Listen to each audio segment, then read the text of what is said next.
Pertemuan kita hari ini pertemuan pertama, kita akan coba membahas perawatan permesinan kapal. Nah, kita paham bahwasanya perawatan permesinan kapal itu adalah salah satu pekerjaan yang sangat penting untuk suatu perusahaan pelayaran. Di mana dalam struktur fungsionalnya, perusahaan pelayaran dengan tegas memberikan tanggung jawab terhadap perawatan dan perbaikan mesin itu kepada manajer armada, ya, yang melaksanakan dan dibantu oleh beberapa asisten manajer agar pekerjaan itu dapat dilakukan dengan baik. Nah, dalam hal ini juga manajer armada juga itu mempunyai tanggung jawab untuk memelihara kapal tetap layak laut dan anak buah kapal lengkap dengan sertifikat-sertifikatnya sebagaimana yang disyaratkan oleh seorang pelaut. Dan kapal juga harus siap menerima muatan setiap waktu, setiap diinginkan. Nah, dalam hal merencanakan anggaran belanja untuk pemeliharaan dan perawatan, manajer armada itu harus bisa berkoordinasi dan bekerjasama dengan nakoda, chief officer, chief engineer.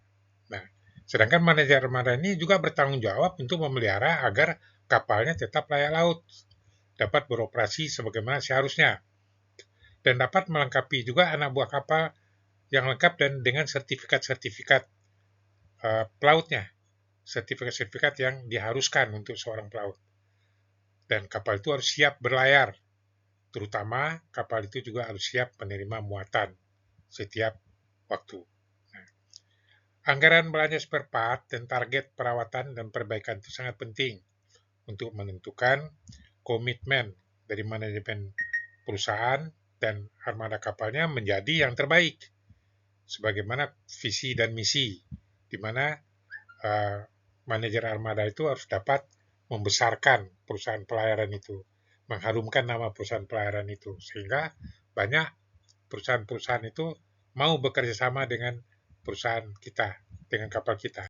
Nah, di dalam maksud dan tujuan dari sistem perawatan itu untuk apa sih? Ya, untuk apa sih perawatan dan perbaikan permesinan kapal itu harus dilakukan? Nah, tujuan pertamanya itu, yang pertama sekali itu dia dapat untuk memperoleh, ya, dia dapat mengoperasikan kapal itu secara teratur serta menempatkan penjagaan keselamatan awak kapal itu dominan. Nah, serta muatan dan peralatan itu dapat terjaga dengan baik sebagaimana mestinya. Nah, sedangkan untuk memperhatikan jenis-jenis pekerjaan yang paling mahal dan penting menyangkut waktu operasional kapal, karena kalau kapal itu sering rusak, operasionalnya akan terganggu. Nah, kalau operasionalnya terganggu berarti cost yang dikeluarkan besar.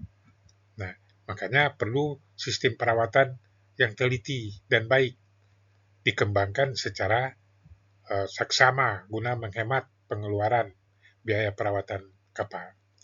Guna menjamin kesinambungan pekerjaan perawatan, ya, untuk teamworks, engine departemennya bisa mengetahui permesinan mana yang sudah dirawat dan mana yang belum dirawat. Nah, guna mendapatkan informasi umpan baliknya yang akurat dari kantor pusat, yaitu kita meningkatkan pelayanan perancangan kapal dan sebagainya sehingga fungsi kontrol manajemen ini bisa berjalan dengan baik. Ya. Nah, tujuan khususnya apa? Tujuan khusus dilakukan perawatan dan perbaikan mesin kapal. Yang jelas sekali ya, tujuan khususnya itu untuk mengantisipasi terjadinya suatu kerusakan yang lebih besar. Dan berguna juga untuk melaksanakan sistem perawatan terencana dan bisa memperkecil kerusakan yang terjadi dengan kita melakukan pengawasan mesin dengan baik, mengantisipasi kerusakan berat, dan dalam pengelolaan biaya yang sudah disiapkan itu bisa dapat digunakan sesuai dengan kebutuhan. Nah, kalau sekiranya kapal itu tidak dirawat dengan baik, apa yang akan timbul? Nah, itu penting kita ketahui. Bahwasanya kapal itu kalau tidak diperhatikan dengan baik, itu suatu saat tanpa kita sadari, kapal itu bisa tabrakan dengan kapal-kapal lain, ya, karena kerusakan mesinnya secara tiba-tiba, tidak terkontrol dengan baik dan sebagainya. Dan juga kapal bisa tenggelam, ya. Yang kedua, kapal bisa tenggelam, termasuk anak buah kapal dan seluruh muatannya bisa total loss. Nah, ini disebabkan tabrakan pecahnya si ces. Nah, kebakaran yang timbul di dalam kamar mesin dan sebagainya. Yang ketiga, kapal itu bergetar akibat perawatan dan perbaikan protokol yang tidak tepat, sehingga dapat merusak bagian-bagian mesin lainnya. Yang keempat, kapal itu bergetar. Kenapa? Karena salah satu baling-baling dari propellernya itu yang pernah kandas, ya, itu menghantam balok keras, rusak bagian-bagiannya, ataupun bagian-bagian listriknya tidak pernah dikontrol. Nah, nah, kapal juga bisa delay. Kalau kapal delay berarti waktunya banyak terbuang. Itu dikarenakan kerusakan dan perbaikan yang dilakukan dan suku cadang yang tidak cukup. Yang kelima, itu pembengkakan overhead atau biaya kapal karena kerugian yang terus dan sulit diperkirakan atau dianggarkan. Nah, dan yang tidak kalah pentingnya adalah biro klasifikasi itu tidak akan merekomendasikan kapal untuk berlayar karena mesinnya dianggap tidak memenuhi persyaratan kelas. Sedangkan di sini, ya, uh, asuransi juga akan membebankan biaya yang paling besar, ya, biaya perusahaan yang secara keseluruhan tidak menjalankan perawatan perbaikan dengan benar atau low performance. Nah, faktor yang mendasari, apa saja yang mendasari perlunya dilakukan perawatan?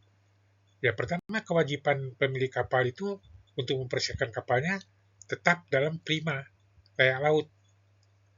Dan kapal itu adalah merupakan aset perusahaan yang mempunyai nilai investasi yang paling tinggi. Jadi diharapkan secepat mungkin dapat kembali modalnya. Nah, kondisi semua mesin, ya, di atas kapal itu harus dipertahankan. Apakah masih layak atau tidak? Karena dengan demikian yang namanya harga kapal itu ya ada di situ juga. Nah, itu sistem perawatan yang sedang dijalankan di atas kapal itu sesuai nggak, ya, dengan sesuatu yang sudah direncanakan. Nah, pertanyaan itu sering terjadi. Pentingnya biaya perawatan, ya, dan perbaikan pengadaan suku cadang sangat besar dan perlu perkiraan yang mendekati kepastian. Sedangkan commission day atau hari-hari efektif operasi kapal itu 1 tahun dan keuntungan-keuntungan yang dapat dihasilkan oleh setiap kapal yang dioperasikan selama 1 tahun atau dalam 365 hari kalender. Nah, itu dikurangi dengan hari-hari perawatan dan perbaikan. Nah, commission day ini adalah jumlah hari 1 tahunnya kapal berlayar ditambah dengan 15 hari kapal istirahatnya. Jadi dia berlayar 1 tahun itu 350 hari. Nah, apabila commission day-nya suatu kapal itu mencapai misalnya 350 hari kalender, ya.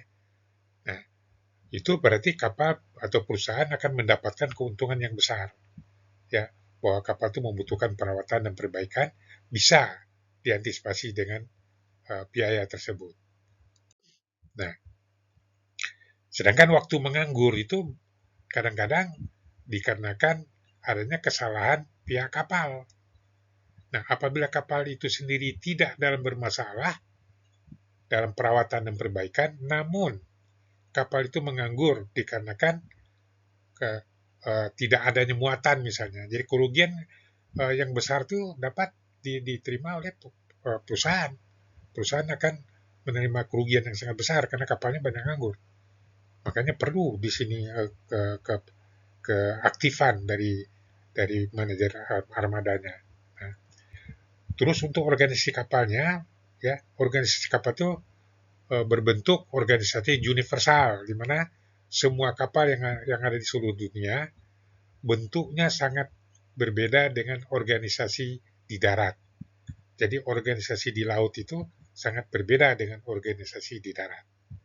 Nah, di sini dikatakan kalau di jabatan itu dan tanggung jawab di tiap-tiap bagian organisasi kapal itu dikatakan sebagai organisasi profesional.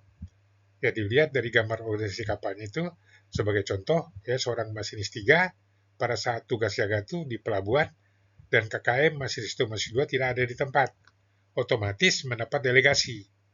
Ya, delegasi tanggung jawab KKM itu ada pada masinis 3 yang tugas jaga. Ya, saya rasa mungkin sampai di sini yang dapat saya berikan. Mudah-mudahan ini bisa menjadikan satu pembelajaran buat Anda. Akhir kata saya ucapkan wassalamualaikum warahmatullahi wabarakatuh.